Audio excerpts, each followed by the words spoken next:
बाबा जोगिया होना।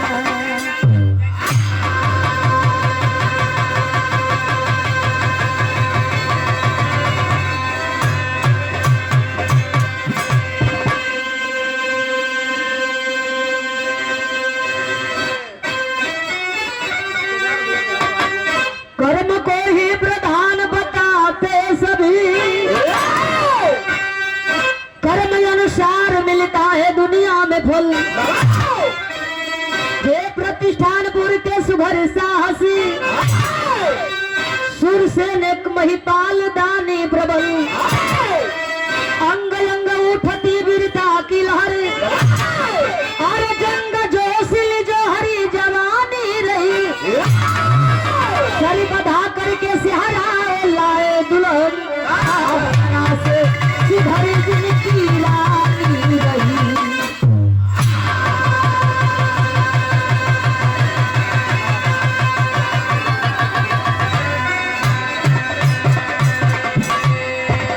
अब तनी तनी तू अपन नहीं हटाइला, थोड़ा थोड़ा हमरो के सुनाएगा। ए भैया हो, लोग बतावे लड़की जेकर कर्म महान होला उहे प्रधान होला। सूरसेन राजा बरहत सोच के लेके चलल हुए, माथे सेहरा बधा गई, डोली सजल, राजा चल दिया, ताशा बजे डफला नगाड़ा बजल, सेहरा बांध के आऊंगा मेरा वादा है, तेरी मांग सजाऊंगा मेरा वादा है। बैंड पार्टी बजे बियाह में तो लाग जाओ की बारात आ गई। डीजे का जमाना, गम्मी होके बर्थडे होके बरही होके तेरही होके, सब में डीजे बुझाते नहीं खे कि बरही हो कि तेरही हो कि सोरही हो। जब बैंड पार्टी आवे और बैंजो का जब एक बार धुन छेड़ा जाए तो दो चार गांव बुझा जाओ कि बारात जे आ गए। भोर की बेला में जब दावों को तब लागे जे कि अब विदाई का टाइम हो गई, अच्छा लगे, बड़ा नीक लगे। वो बैंड पार्टी वाले गावे आज मेरे यार की शादी है, डीजे वाले आवत हो तो बूढ़वा कहत हो लइकवान के छोड़ा, 85 बरिस का बूढ़ो जब मारत हो आई बंटी या कटवी ना तो भैया मजा ना आया। तनी गाना बदल दे। गाना कौन बजा था? लवंडिया लंदन से लाएंगे, रात भर डीजे बजाएंगे, तो पीछे तो हम भी हिलाएंगे। का हिलाएंगे? DJ DJ हिलाएंगे। आदमी नाचे थे भैया, कमर तोड़ डांस, अतना नगरदा लोग कबारा था। ब्याहे का तैयारी हो तो 5,000 से 50,000 ले खर्च हो तो खाली डीजे बरस कबारत हो, बिहाने जूता कपड़ा देखे लायक न रहते, लेकिन इंजॉय हो। कितना आदमिया खाली नाच ही बद जात हो, आ कितना लोग खाली देखे जात हो। चली देखी व्यवस्था कैसन है, ठीक ठाक हो कि ना? हम कहिला भैया दिखावा ना, जितना सकर जाए उतने। आदमी आई बाह बाह करी, खूब हपच के खाई, आ घरे जाई, आ तू 2 साल 4 साल कर्जा भरे में अपन मैं दिन लगा गलबो, तो उतने भर की जितना चले। सूरसेन राजा सेहरा बांध के चल दिया। बारात पहुंचल दुआरे, राजा रानी के मांग में चुटकी भर सिंदूर लगौलन। कहल जाला ना, सिंदूर की कीमत तुम क्या जानो जंगली बाबू। छुट्टी छुट्टा होगा लिखा है इनको।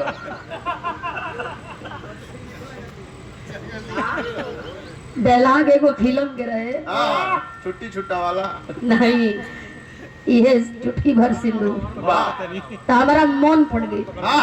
सूरसेन राजा चुटकी भर सिंदूर रानी के मांग में का डाल दिलन।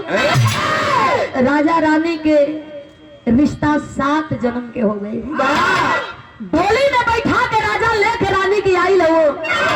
2 साल का दिन बीतल, प्रजा का लोग हंसे लगल, अरे राजा रानी माई ना बनी हम न तू बाप, ई रात चली कैसे? इतना दिन हो गई बियाह कैले, आज ले रानी का कोख या गोद ना भरा। लोग हंसता तुहरी पर, लोग ताना कसता, बोली को बोली बोलता। राजा के भी चिंता होत बाजे कि 2 साल हो गई, बुझाता हम बाप ना बनम का। हमरे ये बगीचा में, हमरे बगिया में, हमरे आंगन में बेटा बेटी के किलकारी ना गुजी का। राजा रानी की यहाँ गईला, जाके रानी से सारी बात बतौलो। हंसली ठठा के रानी कली है राजा, रउआ पागल वानी, आपका प्रजा आपके ताना कसता। आई ड्रमवा देख के हमके एगो मन पड़ता। ताका प्रमोद भैया नीला ड्राम डराम ना हो। ए भैया हो, राजा सारी बात बतौला, प्रजा के लोग हमारे ऊपर हंसता।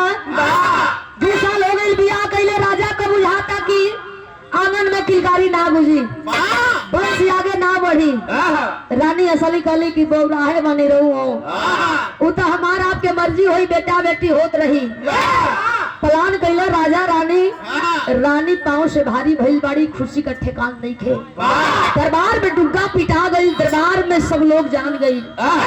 राजा हल्ला करा दिहलन, हम बाप बने वाला बानी या रानी माई बने वाली बड़ी। बिहार में गजल के अंदाज में भैया कैसे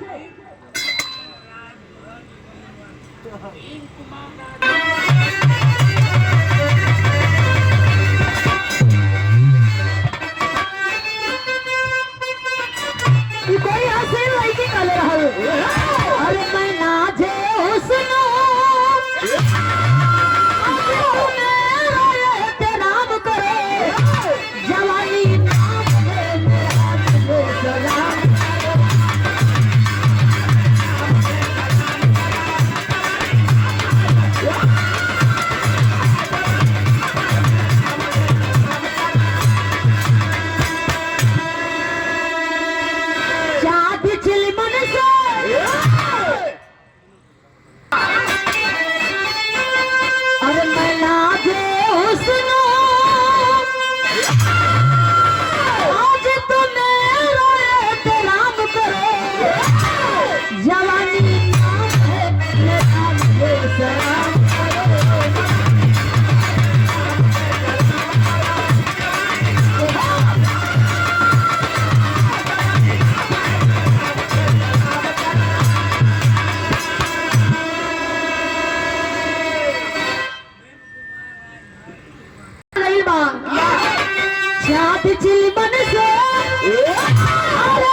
कहीं लग जाए ना अनजान आग पानी में।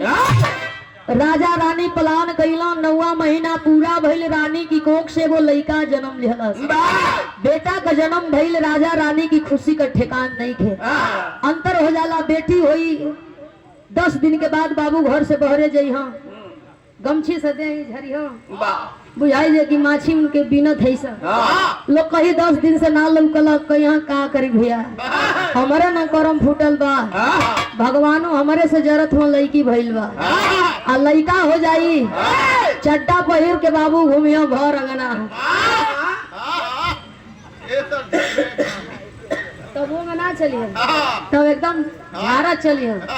का भइल भैया, कहीं के लड़का न हो गई, बाप बन गई, बेटा भइल है, तब तो पार्टी बनले।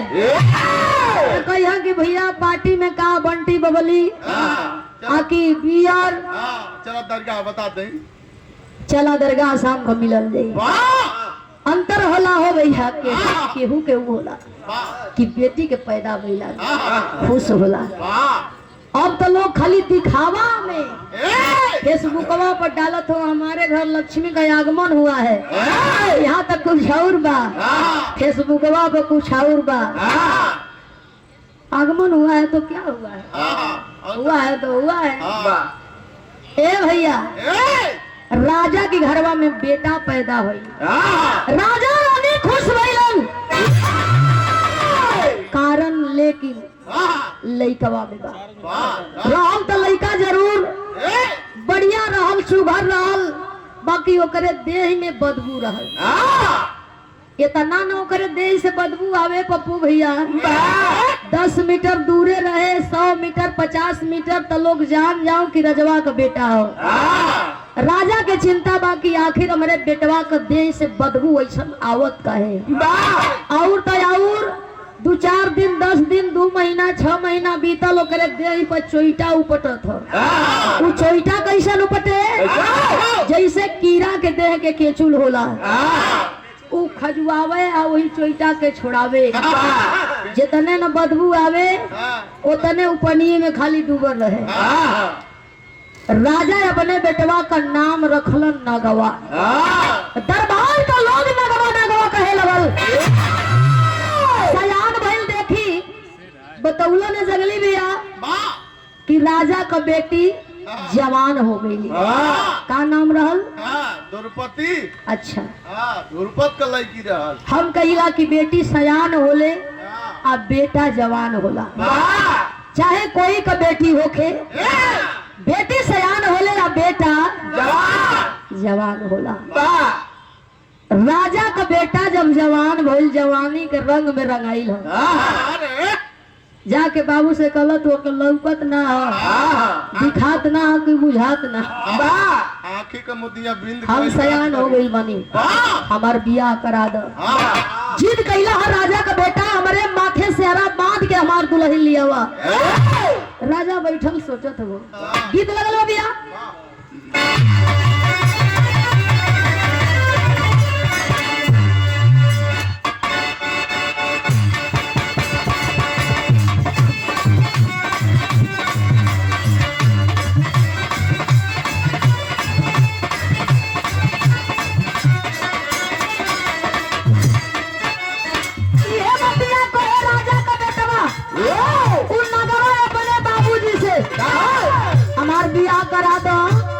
दुल्हन हमके चाहतिया, हमके दुल्हन तो हमके पतो मिल जाई, बियाह करा दो। का कहले बा? राजा से ना गिरे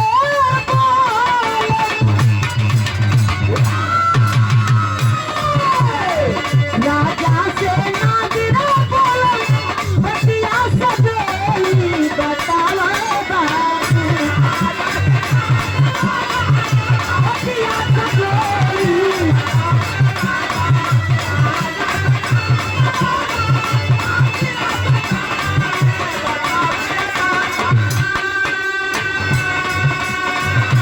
राजा से नागी बोलो बतिया सजोई बताओ बाबू कहिया बियाह होई तनी बता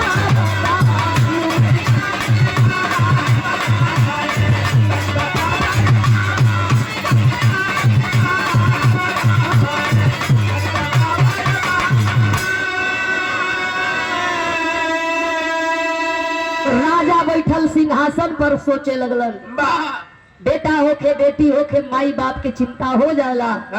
बेटी सयान भइली, बेटवा भी सयान भइल, लगन पत्रिका रखाई, बियाह हो जाई। आधा चिंता खत्म होला। लोग कहेला जे कि विदा कैला से बेटी के चिंता मुक्त लोग हो जाला। हम ना मानीला, चिंता तो जौले आदमी जी तौले लागल रही।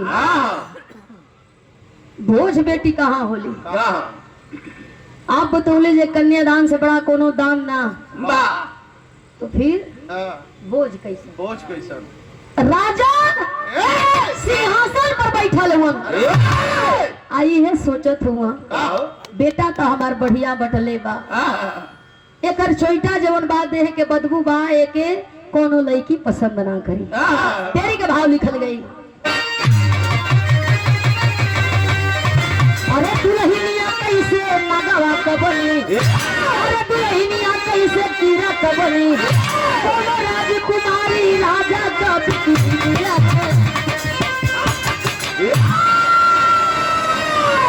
राजा साहब बुलौलन नाऊ पंडित लड़की खोजे, पा करके राजा का आदेश फिक्र लिए बहुत विजय सिंह जो रहता पूरब के दे पकड़ ला काटे तो के पाइप ना तो देख का माँ Vindhyavasini flower decoration food stall एवं पान स्टॉल।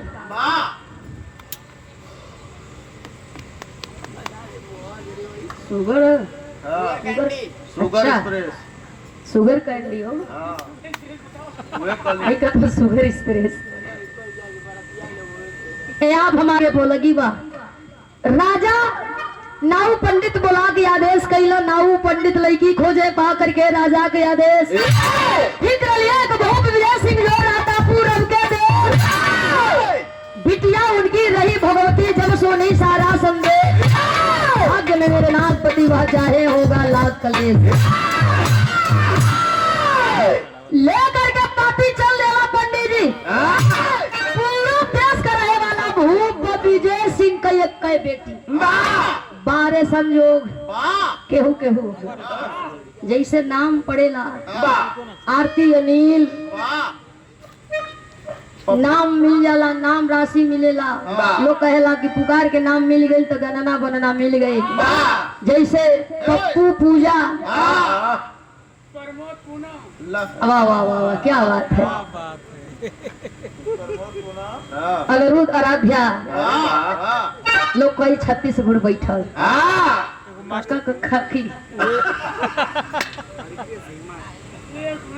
यो गुड़े ए भैया गुड़ बैठ जाला बियाह होला। लोग कहेला कि वाह क्या नाम कोनो कोनो नाम के ना सेटिंग रही ना गुड़ के लोग कही जे कि नाम में बनी होनी पहुंच गईला पंडित जी भूप विजय सिंह के द्वारे कला राजा साहब बेटी का बियाह करे के बाद कला करे के हाँ बर घर मिले तब न कला हमार बतिया माना सूर से राजा का बेटवा नगवा से अपने बेटी का बियाह करा अकेले ही बा तोर बेटी राज करी। भूप विजय सिंह हंसला ठठाई के कला कहो एगो हमार बेटी वैसने लड़का से हम बियाह करी अपने बेटी का बियाह न हुई घरवा में से भोगवती आइल। भूप विजय सिंह का बेटी हंसला कला बाबू हो सके कि हमारा नसीब में उहे लिखल होखे। अरे चाहे बसावा चाहे कुछ होखे बियाह हुई पाती भेजवा दा राजा के संदेशा आइल। सूर से राजा पाती खोल के पढ़वावत हुए लिखल बा तोहरे बेटा नगवा का रिश्ता हमके मंजूर, हम दुल्हन बने का तैयार रही, तोहरे घर का बहु सम्मान बनब। टोली ले तो बारात साज के हमारे द्वारे आ गई है। सूर से राजा बारात के साज के लेके चलल हुआ नगवा दुल्हा बन के डोली में बैठल बड़ा खुश बा।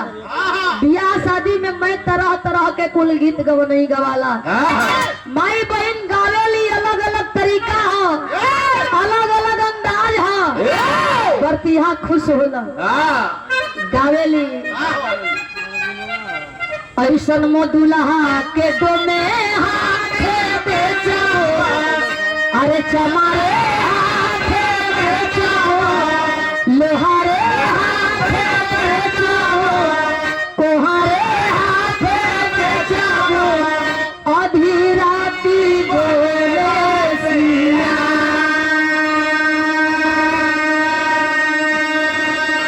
गावेली की नहा काटूरे लहुआ नहा काटू अमूरी बचाई काटू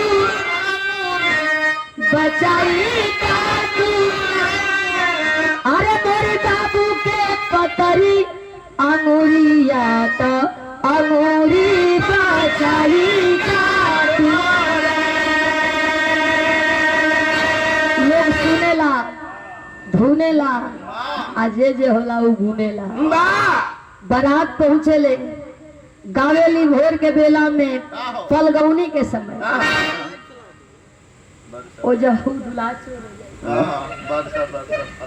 तिलक जब आई तयापन भाई डीएम कलेक्टर हो जाए। अरे तिलकिया में ठग दिया समधि बेईमान हो तिलकिया में ठग दिया मोरी लाल बतासा बता के घसकट्टा ले रे ये अपना बाप भाई खाती गवाला आ दुल्हा पहुंची तो जाना तनी लोग कहेला कि लूटा लूटा दुल्हे साले लूटा आ जैसे छोड़ावा लूटे वैसे लूटा। वाह देखला ना लूटा को अपन बाप भाई ठगा गए डीएम को लट्टर दूसरा का बेटा चोर चोर ई ठीक नहीं ना ना ना चाहिए। सारा सब गलती है ई। गीत गवने गवाए लगल बारात लेके राजा साहब घर से निकलल हुन बिरहा का आखिरी गीत बा कैसे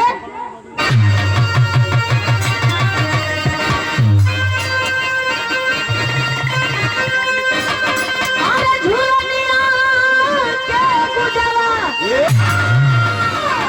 तू चलिए राजा अजमनिया में गड़िया छूटिए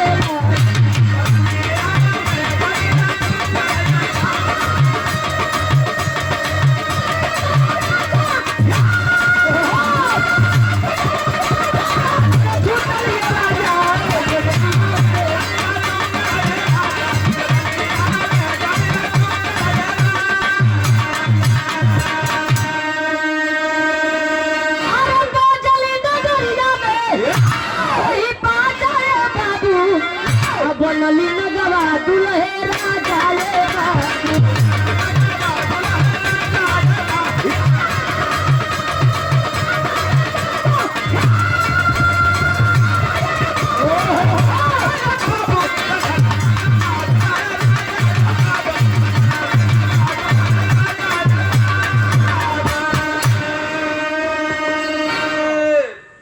शास्त्र विधि से होई गई बियाह अरे उठे लहरी माया सागरिया था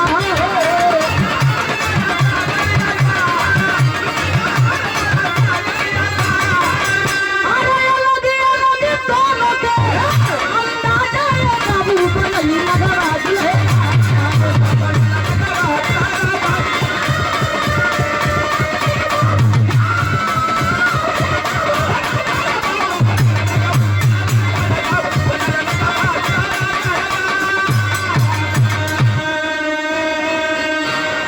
बियाह संपन्न भइल नगवा रानी के मांग में सिंदूर भर दिया लेके दुल्हन के आई सूर से राजा खिया के सबके विदा करत हुन सोना चांदी लुटावत हुन प्रजा के लोग खुश बा राजा की जय महाराजा की जय लोग आवत बा देखत बारे बाप हो बाप लोग कहेला कि किस्मतों केहू को ले ही केहू बतावा ही रजवा का बेटा है ऐसन दुल्हन पौले बा कितना सुंदर सुकुमारी हाई एकरा नसीब में लिखाई रह रात का बेला दुल्हन अपने पति का इंतजार करत बा रीति बा रिवाज बा शाम का बेरा दुल्हन बेड पर बैठल पति का इंतजार करत बा सपना सजावत बा यही मुंह दिखाई दी हम चिन्हा सोना का चाहे फुल्ली दो चाहे सर फुल्ली दो कुछ तो मिली रानी बड़ा सपना सजौले भेजे कि राजा का बेटा हो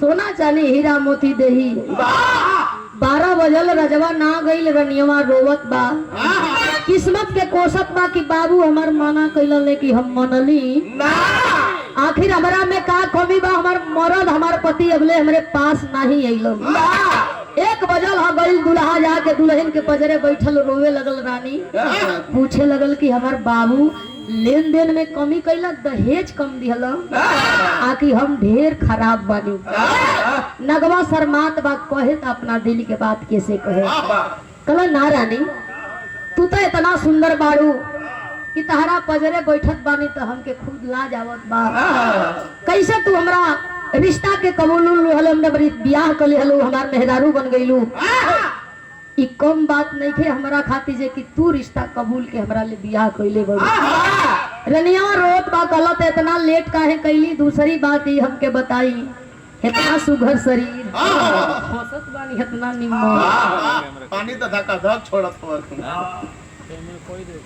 ई बताई ई देह के बदबू कैसन ई आपके देहिया में चोइटा कैसन नगवा उठ के जाए लगल, पकड़ल कलाई रानी कल की बिया भइल बा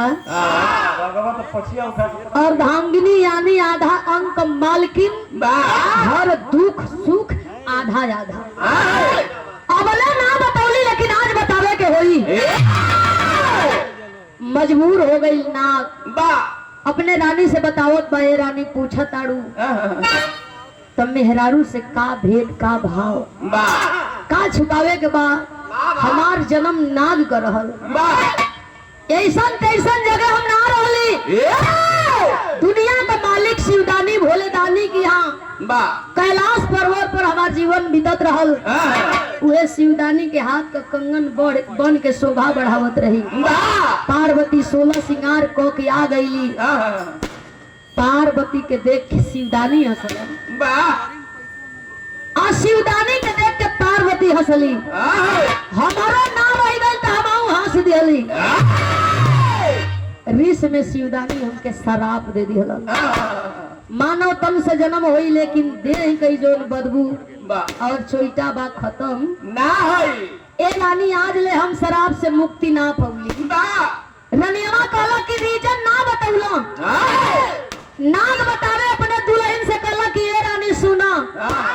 पैरवा पकड़ के रोवे लली शिवदानी भोले दानी दया कैला।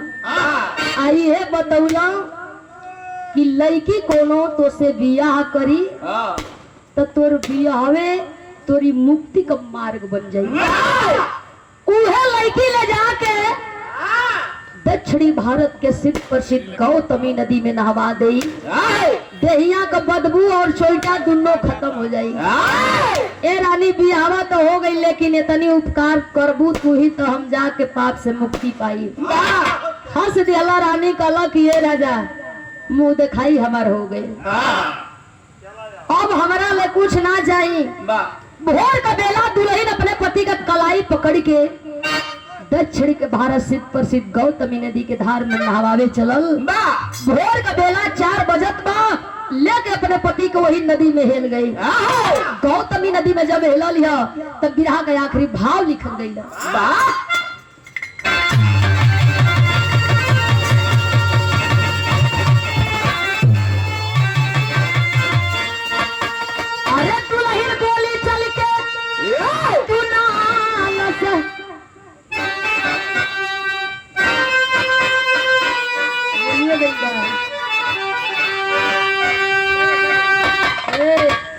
चल जाई बताई ना आओ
दक्षिणी भारत के सिद्ध प्रसिद्ध गौतमी नदी के धार में पति के अपना दुल्हन नहवौला, श्राप से मुक्ति भुगला। देह के बदबू और शोइटा खत्म भइल। सुंदर राजकुमार के देख के दुल्हन भी खुश हो गई। लेके अपने वो पति के आइल राज दरबार में। राजा ताकत हुआ, अरे हमार पतो कुलक्षण हाँ तो लड़का का सेम कापी लेकिन हमार लड़का रहत तो उ जरूर बसाई एकरे देही पर चोइटा ना हो बसात ना हो ये हमार लड़का ना हो शंका समाइल राजा के भोगवती नाम को जो लड़की जवन दुल्हन बाप तो हो बा राजा नफरत करत हो रोवे लगल रनियवा कल कि हमसे काहे नफरत करतनी अपना बेटा से पूछ ली राजकुमार खड़ा भइला सारी बात बतौला बाबू हम दूसर ना कोई अपने बेटा तुहार बेटा पाप से मुक्ति पौली रानी ले आके गौतमी नदी में नहवा देली राजा भी खुश भइला हकीकत से परिचय ना रहलन लेकिन जब परिचित भइलन हम दुग्गा पिटवौला राजा एक बार फिर दरबार में भंडारा लगल कहलन जे कि आज बेटवा के राज सिंहासन पर बैठा के और अपने बुढ़ौती का सारा कारभार बेटा के कंधा पर सौंपल चाहत बानी जुट गईलन प्रजा का लोग कि राजा का बेटवा राजा बने वाला हुआ सब लोग आयल दरबार लगल हो राजा अपने बेटा के ले जाए के सिंहासन पर बैठौला तिलक लगा के ताज पहिरौला राजा बनौला बेटा ई बहुती का जिम्मेदारी तुम्हारा कंधा पर देते राजा तू और प्रजा तुहार अपना हिसाब से राज और प्रजा दोनों चलावे के हुई और तनी हमके घूमे राजा रानी बुढ़ौती के कारभार से मुक्ति पौला घूमत हुआ तीरथ करत हो और राजकुमार राजकुमारी दोनों राजा रानी बन के अपने हिसाब से प्रजा चलावे लगलन तो हर बाप के बाद बेटा का जिम्मेदारी होले बड़ा भाग नसीब जे होला लिखा के आई ओकरे जोग में बढ़िया लड़का होला बढ़िया लड़की चाहे के तो सबके ऐश्वर्य राय चाहती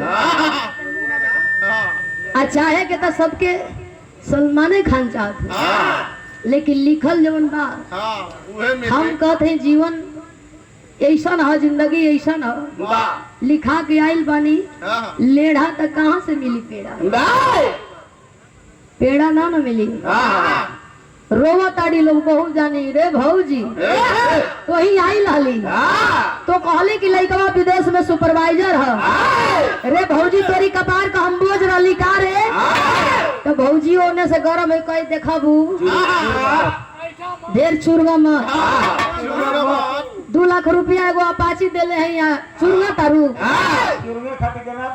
विदेशे में उ रहेला लड़किया रोई कही अरे सुन जब तोली कपारे रह तब न विदेश में सुपरवाइजर ना रहे वो जैन बकरी चरावत रहे जैन बर्फ बेचत गहूं से बरोबर तो कही जे भौजी की जायद तार नसीब ऐसा रह तो 2 लाख रुपया अपाची ले ले यही से लोग बड़ा सोचत विचारत बात पूछा था कि लड़का ठीक बा परिवार ठीक बा बहुत लोग ऐसा में वजह एकदम दिन नियरा जाता आ तब जाके गांव में पूछो तो खाए भर के अनाज लड़का तो हो जाला कट्ठा खेत तो ना चाहिए जोन करे के पहले कला आखिरी भाव